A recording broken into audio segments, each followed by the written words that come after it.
friends, with this announcement, I like to start how, as you all know, the subject is very deep and profound, and I want to talk about that.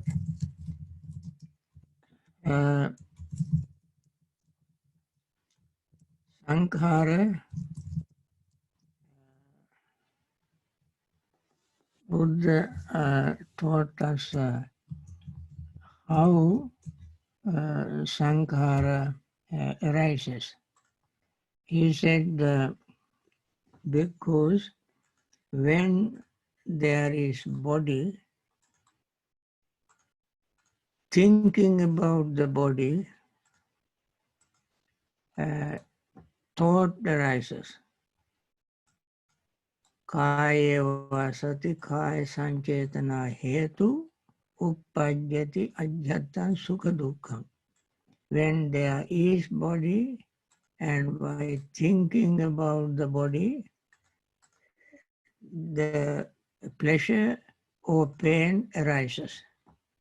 That is,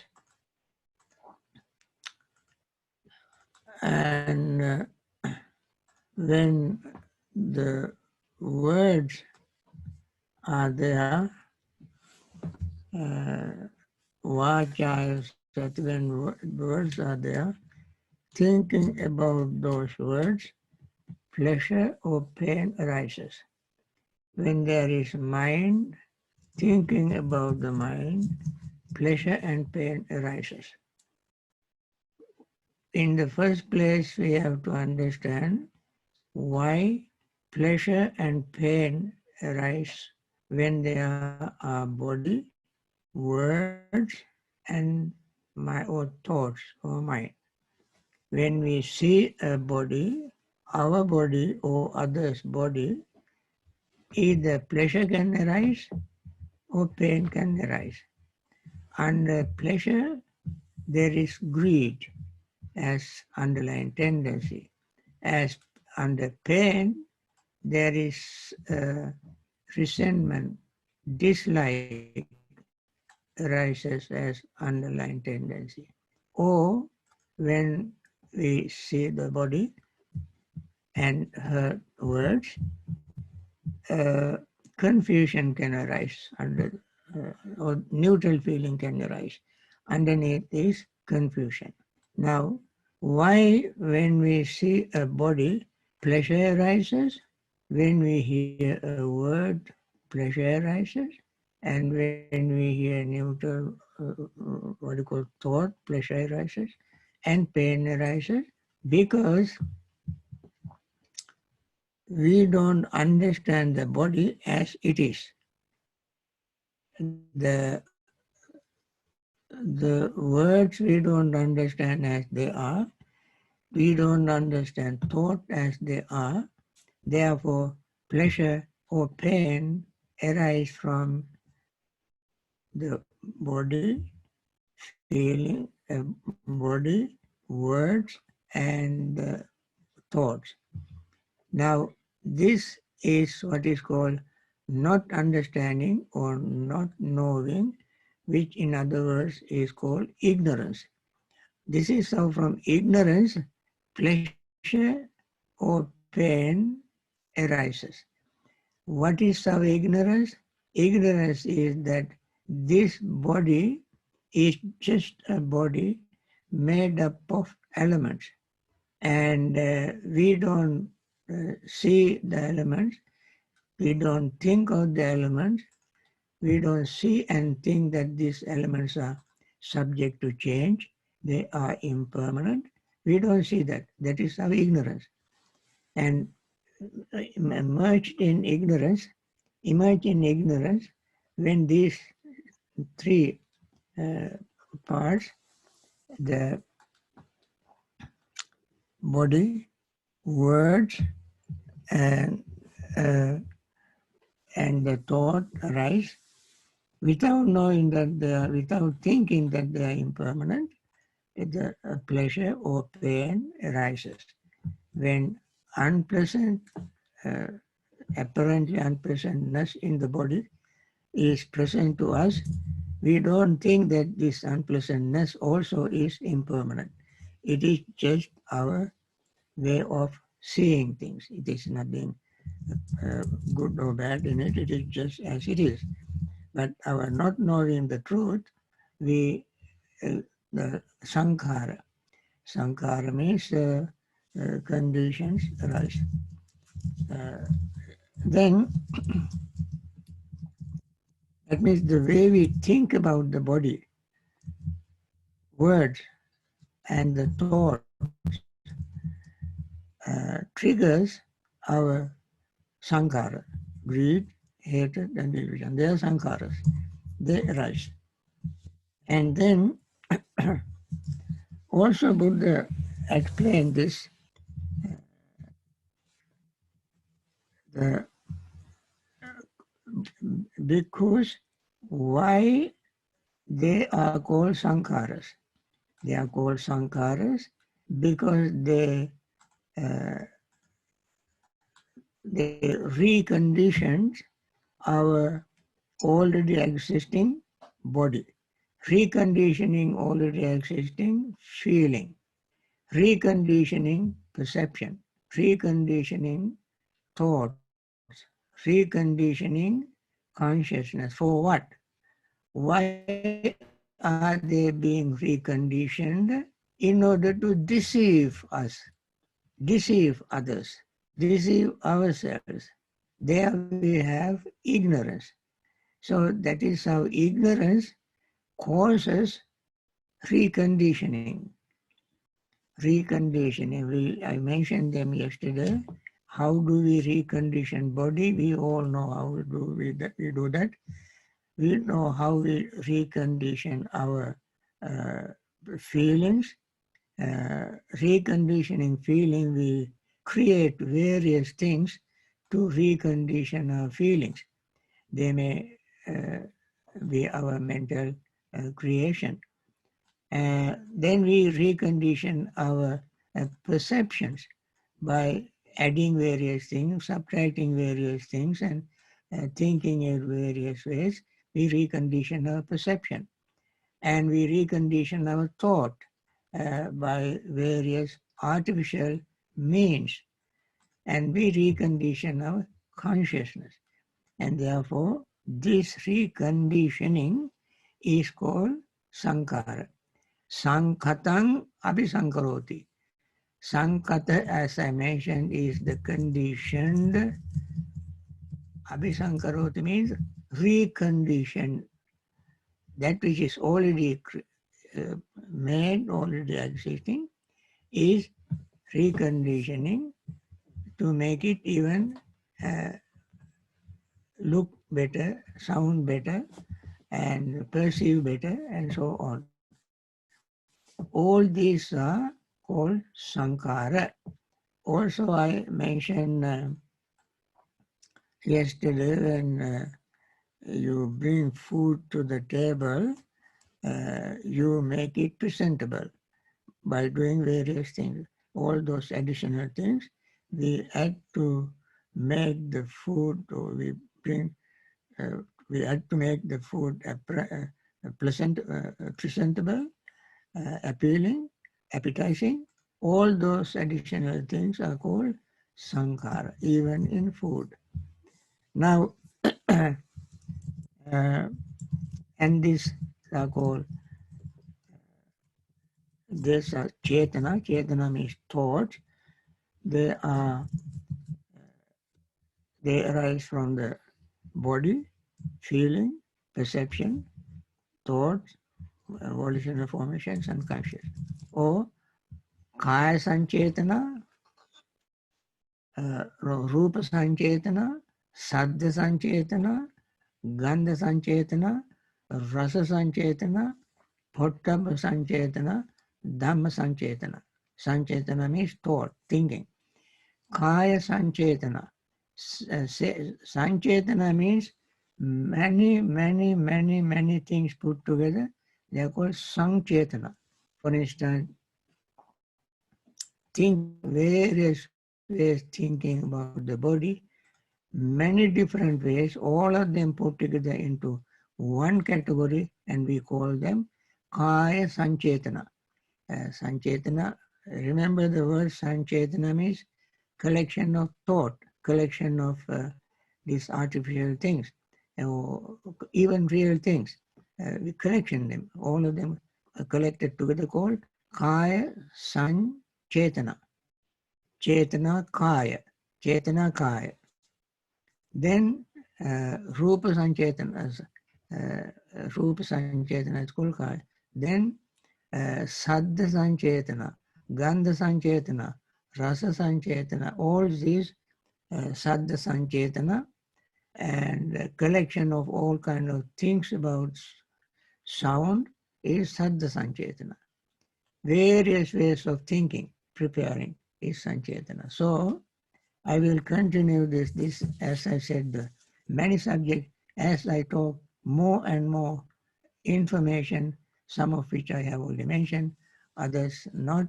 So they come up and then I try to explain them. Now let me start now our meditation practice. uh, Let us begin our recital. You can see in your screen. Those who are not familiar with this may look at the paper, look at what you see in the screen, on the screen, and then join me in reciting. May all beings be happy and secure.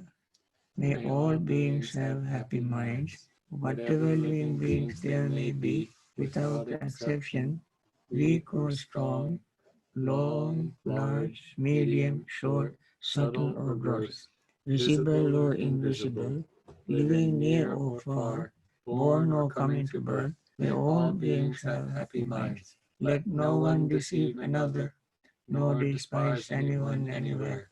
Neither from anger nor ill will should anyone wish harm to another. As a mother would risk her own life to protect her only child, even so towards all living beings, one should cultivate a boundless heart. One should cultivate for all the world a heart of boundless loving friendliness, above, below, and all around, unobstructed, without hate or resentment, whether standing, walking, sitting, lying down, or whenever awake. One should develop this mindfulness. This is called divinely dwelling here, not falling into erroneous views, but virtuous and endowed with vision, removing desires for sensual pleasures. One comes never again to birth in the womb. With this wonderful thought of loving friendliness, let us begin our practice. Once again, friends, I don't have to remind you all the number of people who pass away because of this virus also is increasing. The number of people affected by this virus, even in the United States, has passed 1 million, and also death is more than 61,000. That is a very large number, very unfortunate, and we must do our part, do whatever we can. Now we want to wish all of them to be, all those who are affected by this virus be free from that.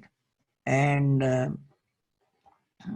sometimes I hear some people were affected, but they recover.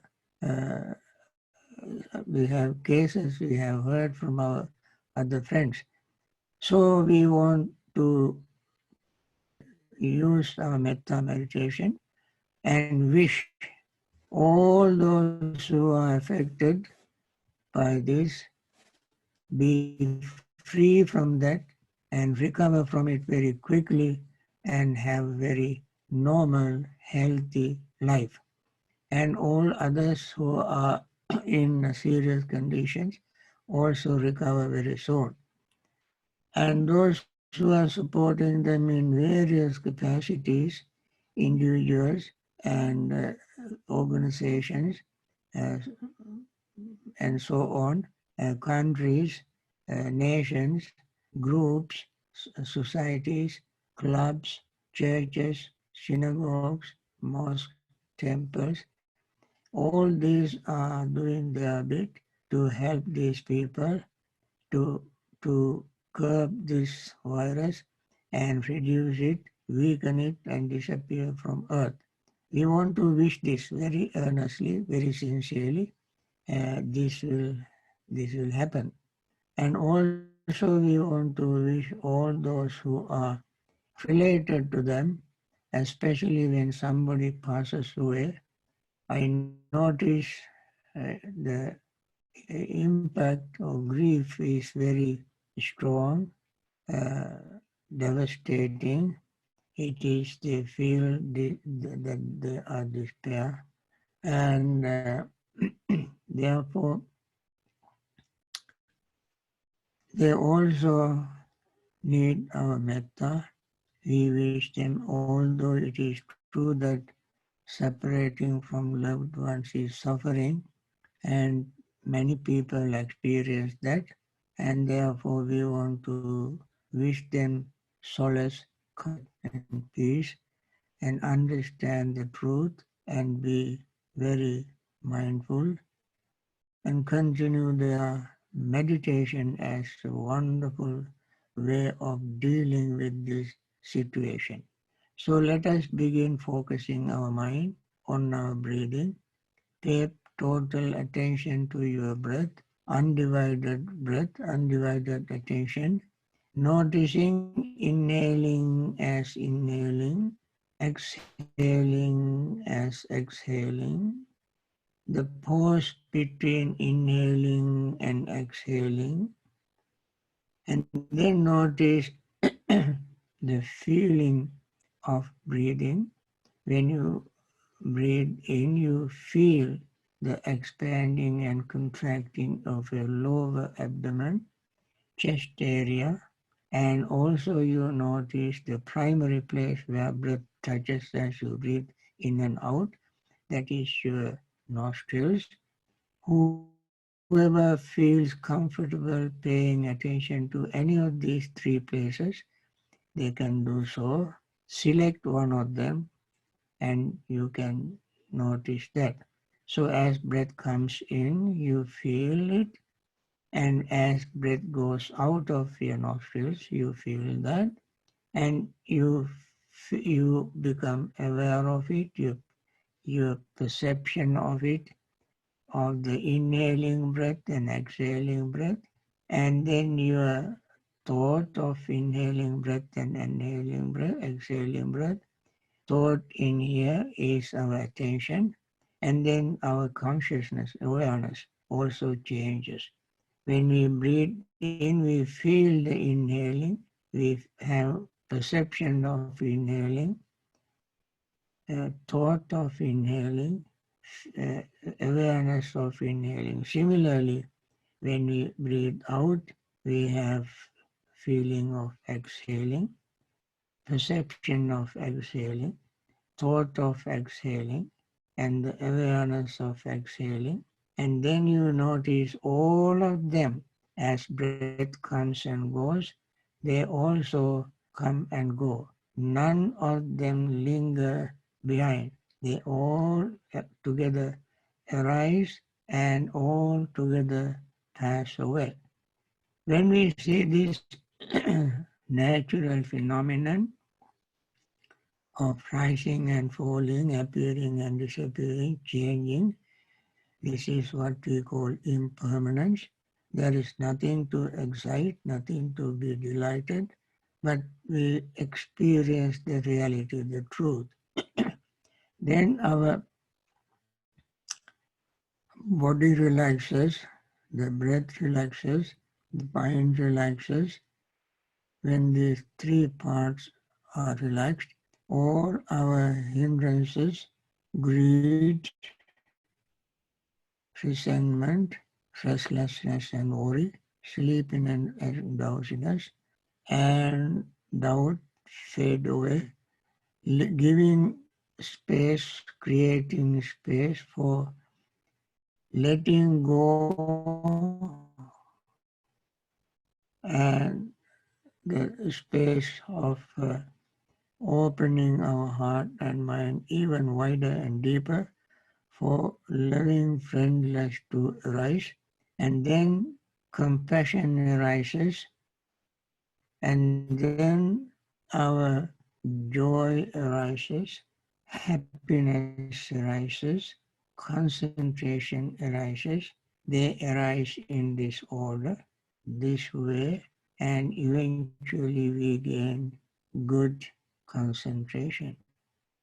When we gain concentration, with the concentrated state of mind, we can see the subtlest changes in our body, feeling, perception, thought, and consciousness.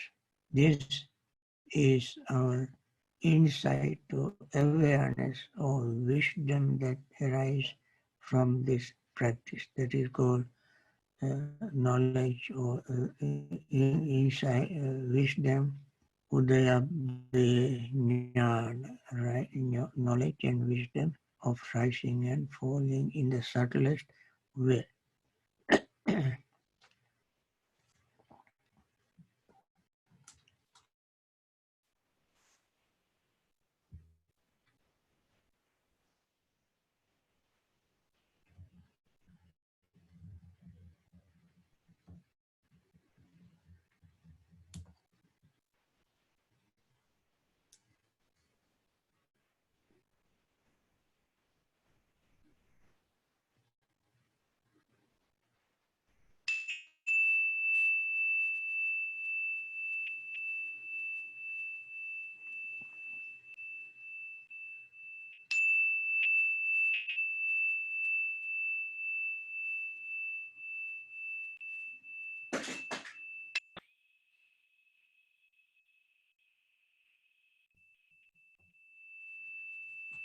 Dukkha patta nidukkha bhaya patta nibhaya soka patta nisoka hontu sabbe pipanino. May the suffering be free from suffering. May the fear struck be free from fear. May the grieving be free from grief. So do all beings be. Once again, friends, with this meditation, metta thoughts, we do this, we cleanse our mind of impurities, and when it is very clean and clear, steady, concentrated, it has a special power that also is called sankhara. Sankhara means reconditioning. Sankhara means conditioned.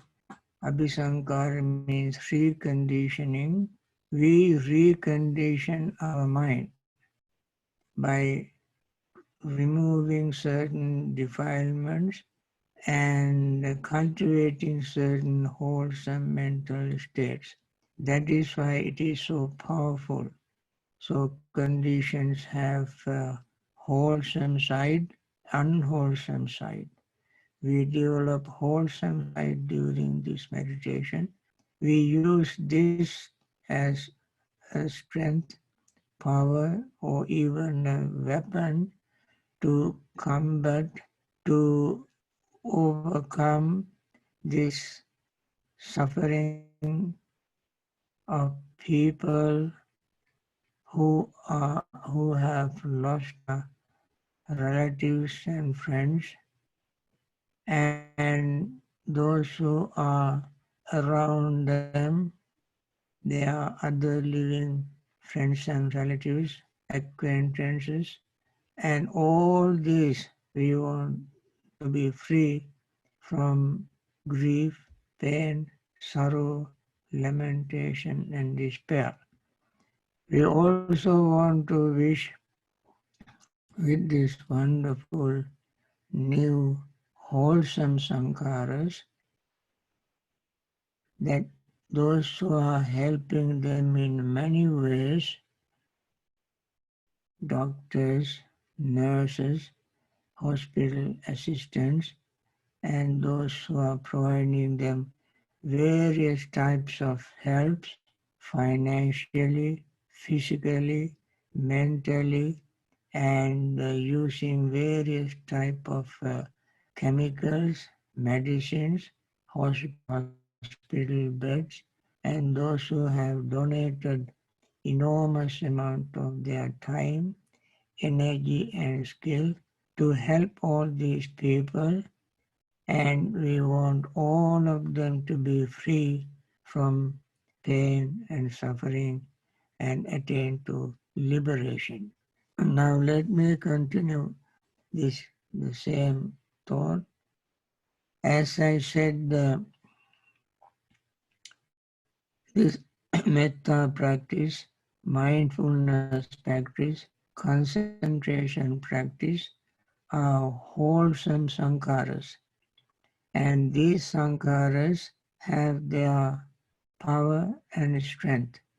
It is just like unwholesome sankharas have their expiring date.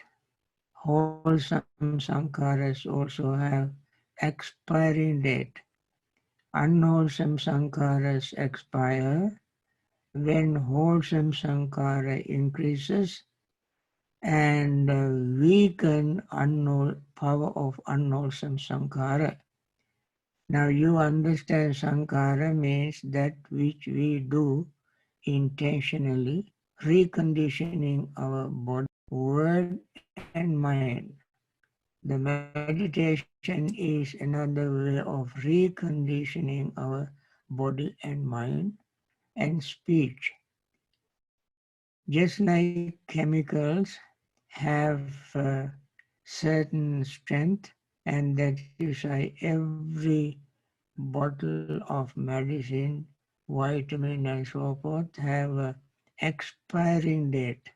When that date expires, it's no more effective. Its potency is gone. That applies to everything: food, houses, clothes, medicine, chemical, and life, and everything have expiring date. The date of something we can mark by observing in laboratories, watching chemistry, the way how they operate, and chemists are good in that. And there are other things that expire, like our thoughts, and they are called karmas: wholesome, unwholesome, imperturbable. Wholesome karmas we commit, they are sankharas, wholesome sankharas. And also they are called wholesome sankharas because they produce wholesome, beneficial, pleasant, acceptable, happy, joyful results. Unwholesome sankharas are thoughts, words, and deeds that we commit, and when they begin to produce their results, the results are painful, unpleasant, acceptable, and resentful, not liking at all. Now, they are called unwholesome sankharas, unwholesome karmas, and they have expiring date. When they expire, they disappear. When unwholesome karma expires, they disappear. When wholesome karma expires, they disappear. And disappearance of all these wholesome or unwholesome karmas is the attainment of liberation. So long as sankhara exists, pain and suffering exist. Pleasure and pain exist. When sankharas expire, no pain, no pleasure. Therefore, we have to understand the strength of sankhara. They have their power, the strength, and when the time is over, they expire. Then, uh, so when the body exists, we commit bodily sankhara. Now, bodily sankhara we mentioned earlier, body conditioners, uh, inhaling and exhaling. But inhaling and exhaling are not karmas. Uh, all living beings inhale and exhale. Even the Buddhas, Arahants who have attained full enlightenment, inhale and exhale. And therefore, in general, inhaling and exhaling simply brings oxygen to the body to condition the body always, repeatedly, again and again, because all oxygen wears out, then new oxygen has to come to keep this body alive. But they are not karmas. But what the karmas are, vachi sankhara. Vachi sankhara means vitakka vichara. Initial thought and sustained thought is English translation. But this sankhara we mentioned several times before. Uh, thought of renunciation, they are called nekkhamma sankappa. Thought of there is a wholesome sankhara, and thought of loving friendliness is wholesome sankhara, and thought of compassion is wholesome sankhara. With this wholesome bodily sankhara, we commit wholesome other sankharas called kamma. The inhaling, exhaling are not kamma, and when we bring oxygen to the body is alive, and this body we use to commit kammas, other kammas. They are called kammas. Initial inhaling and exhaling, since they bring oxygen to the body, it is called bodily sankhara, body conditioner. When the body is conditioned with oxygen, then we use this body to kill, steal, abuse our senses, and so forth. So, therefore, then that stage is called karma. I mentioned in one of my talks the anusaya, underlying tendencies, dormant, inactive, they just sleep in our mind somewhere. When a situation arises, seeing someone, hearing somebody, something, and then the dormant sleeping state becomes active. Now, then this active state develops and it becomes a kamma pata. They start committing kammas. When we start committing kammas, we commit various type of wholesome or unwholesome karmas. In both, underlying tendency and the background or proximate cause is ignorance. So the proximate cause of Volitional formation, therefore, is uh, ignorance. Uh, so volition formation, that is why the Buddha said, avidya pacha sankhara. Depending on ignorance, volitional formations arise. So the proximate cause of volitional formations is ignorance. What is ignorance? Not knowing the truth. What is the truth? Four Noble Truth. Suffering, cause of suffering, end of suffering, path leading to the end of suffering. Not knowing this is ignorance. What is ignorance? Not seeing impermanence is ignorance. Ignorance also is not seeing how greed causes suffering. Not seeing that is ignorance. And therefore, the proximate cause of volitional formations is ignorance. Uh, so with the volitional formations is proximate cause for consciousness. Volitional formations, as I mentioned, are activities. In the dark, we prepare, repair, recondition, do all these things in the dark of ignorance.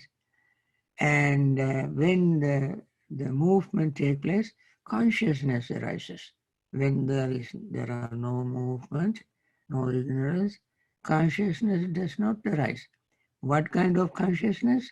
Consciousness arising through the eyes, ears, nose, tongue, body, and mind. When the activities begin to, that is why sankharas are dynamic part.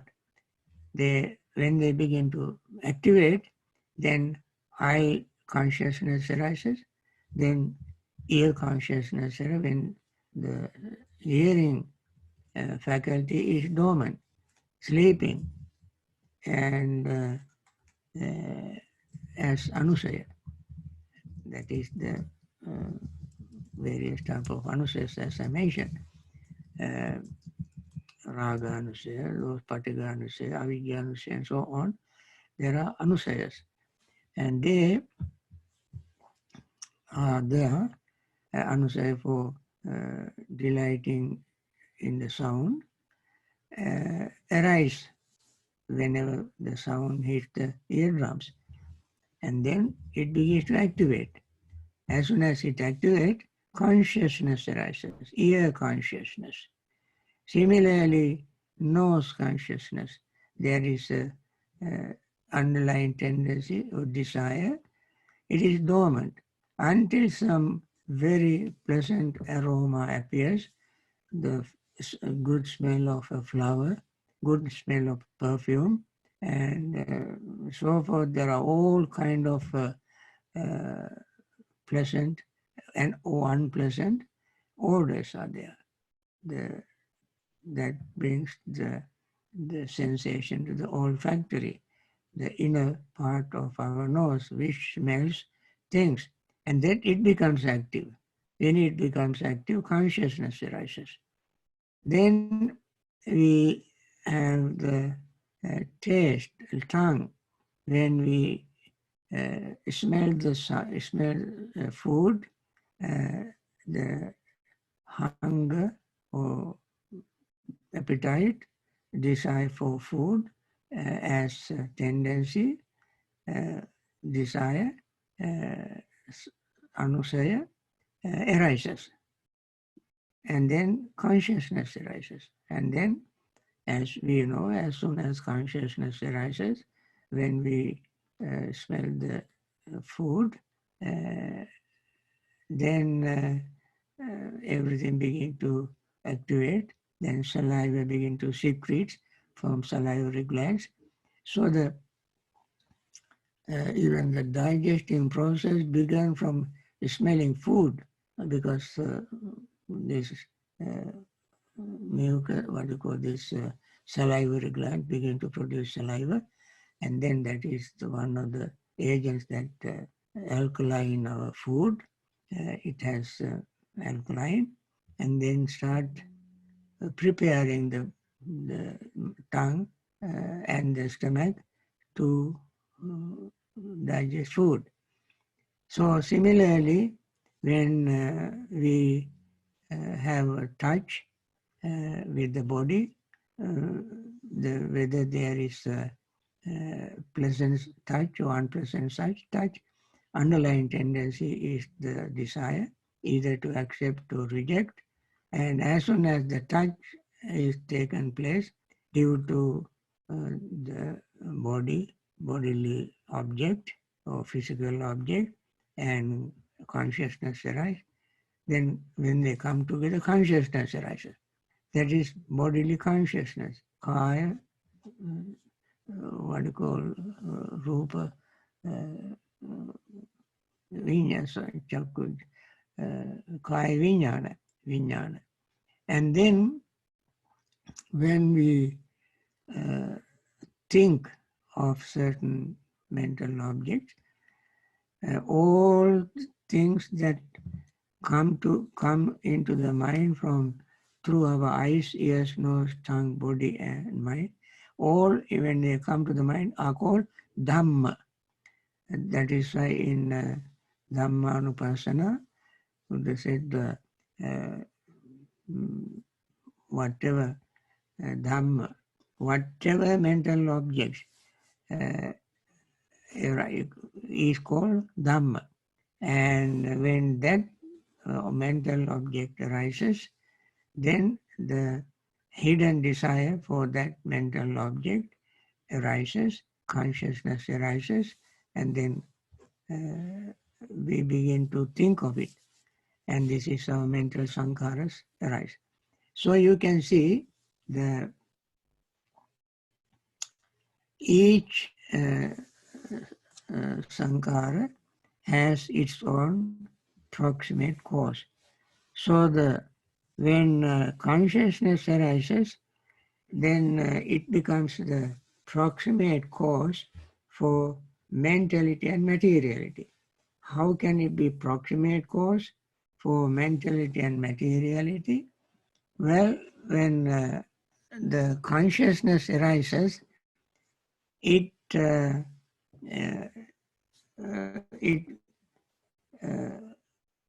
goes to both mentality and materiality to bring out their the properties to the consciousness. For instance, mentality, we all have heard in several times, either chetana, pasha, manasikara, no, pasha, vedana, sanya, chetana, manasikara. Pasha is contact, vedana is feeling, sanya, pasha, vedana, sanya is perception, sankhara is, as we have already discussed, volitional formations, and attention, also one of those volitional formations. These five together are called mentality. I put the contact first, although some others say feeling comes first, but the feeling arises due to contact. And there is a discourse in Samyutta Nikaya called Phassa Mulaka. There is no Chetana Mulaka, Sabbe Dhamma. Phassa Mulaka, Sabbe Dhamma. Phassa means contact. Contact is the beginning of feelings. So when consciousness arises, consciousness cannot arise by itself. There has to be consciousness does not exist by itself, it does not function by itself. Although we talk about consciousness, consciousness needs either contact, feeling, perception, thought, and attention. Through these things, we know consciousness. Without these things, we don't know consciousness. And therefore, as soon as the consciousness arises, we know along with the proximate cause of consciousness is contact. Proximate cause of contact is feeling, what do you call, combination of three things, that is consciousness, object, and they are coming together. When these three come together, coming three things together is called contact, and then attention, manasikara. So all these become active. So therefore, proximate cause of consciousness is activities, and proximate cause of contact, what you call mentality and materiality, is consciousness. I mentioned mentality. What is materiality? Materiality, as we all know, form, the what you call made of elements, four elements: earth, water, air, fire. And because of their properties, characteristics, the consciousness recognize them. The hardness, softness, cohesiveness of water, oscillation of air, radiation of heat, all this recognized by the consciousness. Therefore, these three are this like triangle. The mentality is one side, materiality on the side, and consciousness is another. Mentality, materiality, and consciousness. As soon as consciousness arises, these two arises after that. And therefore, proximate cause of mentality and materiality is consciousness. Then they are called mentality and materiality. Then the proximate cause of mentality and materiality, the sixfold base, is mentality and materiality. Mentality is these five groups, group of five. Materiality is group of four, and they cause sixfold base. That means they cause the mind goes to eyes, ears, nose, tongue, body, and mind. And therefore, these called six senses, six sense bases. Six sense bases must have mentality and materiality as proximate cause. And then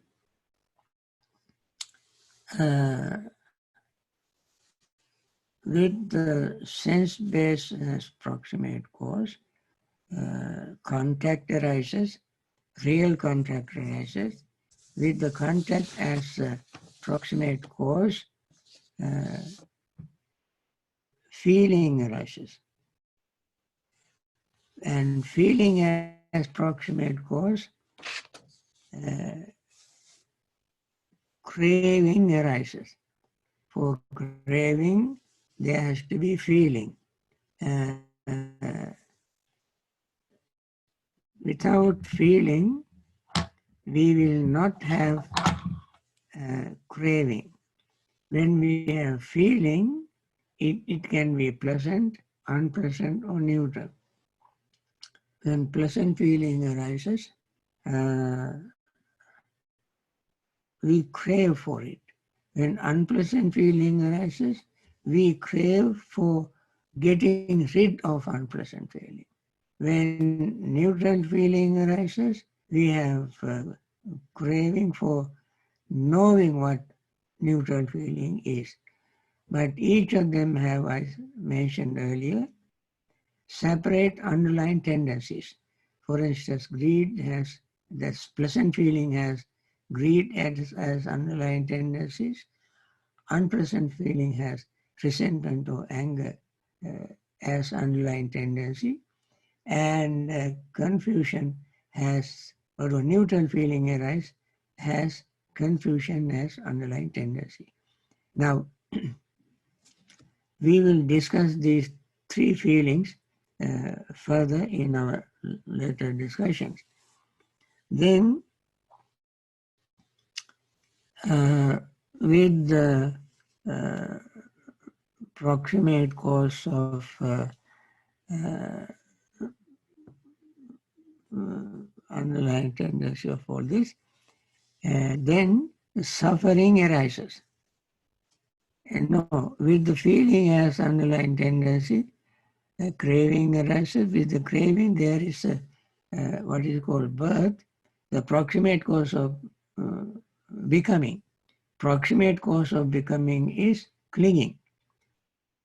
In Mahanidana Sutta it is mentioned, if there is no any state of human, two-legged ones, many-legged ones, divine beings, ghosts, goblins, and so forth, if they are not in those states, the becoming in those states is impossible, because the state itself does not exist. If that particular state does not exist, becoming into that becoming of that state is impossible. So, with the becoming as proximate cause, birth arises. When birth arises, as then suffering arises along with suffering. When the suffering arises, it uh,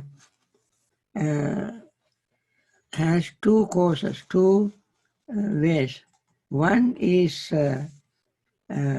suffering from suffering, birth, decay, death, and so forth, just suffer. They don't know anything about that. And the other cause, other path is to develop a faith, confidence that there must be a way to get rid of this suffering. That is the faith. That is the beginning of the next cycle. Now, up to birth, we have all proximate causes, but when the birth is taken place, as we grow, as we keep suffering, then we have two options. One is just to go on suffering because of ignorance. We don't know what. We don't know what to do. We just suffer. That is exactly what animals do. And also those who do not know the Dhamma, when they are suffering, they simply seek any sensual pleasure to get rid of suffering. So not doing anything is one thing and doing something wrong is another. But the right thing is to have faith. Faith that this suffering can be gotten rid of. I think with this I want to conclude this talk today, and I will continue this tomorrow. And believe me, I will talk more about karma in my future talks. For now, this may be enough as a talk. I want to wind it down. And friends, once again, we want to send our heartfelt sympathy to Kubudinis and who passed away in North Carolina at the age of 90 yesterday, last night, and Mumu's husband, Yi, his name is Yi, Y-E-E, who lived in Virginia. Both of them were attending our meditation class morning and evening until last night. So we want to share merit with them and wish both of them attain Nibbana, liberation from suffering.